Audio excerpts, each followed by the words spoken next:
วัสดีพบกันอีกครั้งกับเรียวเดอร์สำหรับมื้อนี้ก็มาพบกับเทคนิคการใช้งาน Microsoft Word คลิปนี้ก็จะมาสอนเพื่อนๆพี่ๆน้องๆทุกคนในการแบ่งหน้าเจียเอกสารออกเป็น2ส่วนในหน้าเจียเดียว จะเห็นแนวใดนั้นถ้าไปเบิ่งนำกันเลย One eternity later เปิด Word ของเพื่อนๆขึ้นมา เมื่อเปิดขึ้นมาแล้วก็จะเห็นหน้ากระดาษเป็นรูปปกติ เพื่อนๆก็สามารถพิมพ์ได้เลย แล้วบัดนี้ถ้าเฮาอยากได้หน้ากระดาษแบ่งครึ่งหนึ่งหรือว่า2ส่วนจะเป็น3ส่วน4ส่วนจักส่วนก็แล้วแต่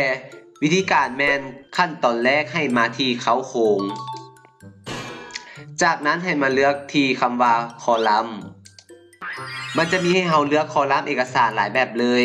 เขาก็จะยกตัวอย่างเอาเป็น2คอลัมน์เนาะถ้าทางถึงบนนี้จะมีการแบ่งหน้ากระดาษออกเป็น2ส่วนเมื่อเฮาพิมพ์ข้อความลงไปจะเป็นแนวใดเดี๋ยวซักจะลองเฮ็ดให้เบิ่ง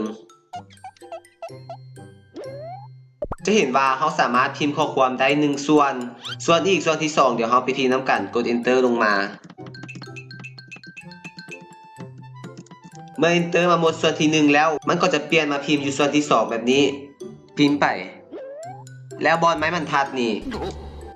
เฮาสามารถเลือกระยะห่างระหว่างส่วนที่1และส่วนที่2ตามที่เฮาต้องการได้เลยเดี๋ยวเฮาไปเบิ่งตัวอย่างที่ซักได้ใส่ข้อมูลลงไปกัน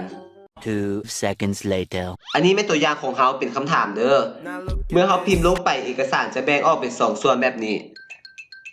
ซักได้ปรับหน้ากระดาษขอบของมันยับมาเพื่อให้พื้นที่หนังสือมีลายนะทุกคนสามารถไปเบิ่งคลิปเก่าได้เด้อเดี๋ยวจะขึ้นให้ทางขวามือวิธีปรับหน้ากระดาษถ้าสมมุติเพื่อนๆอยากได้แนวนอนอยากแบ่ง2ส่วนแล้วบ่อยากเฮ็ดเป็นแนวตั้งอยากเฮ็ดเป็นแนวนอนก็ให้มาที่เค้าโค้งเหมือนเดิมแล้วเลือกการวางแนวเลือกแนวนอนเขาก็จะได้หน้ากระดาษที่เป็นแนวนอนโดยการแบ่งพิมพ์ครึ่งหนึ่งแบบนี้เขาก็สามารถใส่ข้อมูลข้อความงานเอกสารของเขาลงไปได้เลยแล้วก็จัดเอกสารให้เรียบร้อยก็บ่ยุ่งยากเนาะสำหรับวิธีการแบ่งหน้าเจียใน Microsoft Word เพื่อนๆก็สามารถเอาเทคนิคนี้ไปใช้ประโยชน์ในการเฮ็ดเวียกเอกสารได้เลยหรือว่าจะเอาไปสร้างข้อสอบก็ใช้วิธีนี้ได้เช่นเดียวกันฝากกดไลค์กดแชร์และกดติดตามเพื่อเป็นกำลังใจในการเฮ็ดคลิปดีๆแบบนี้ต่อไป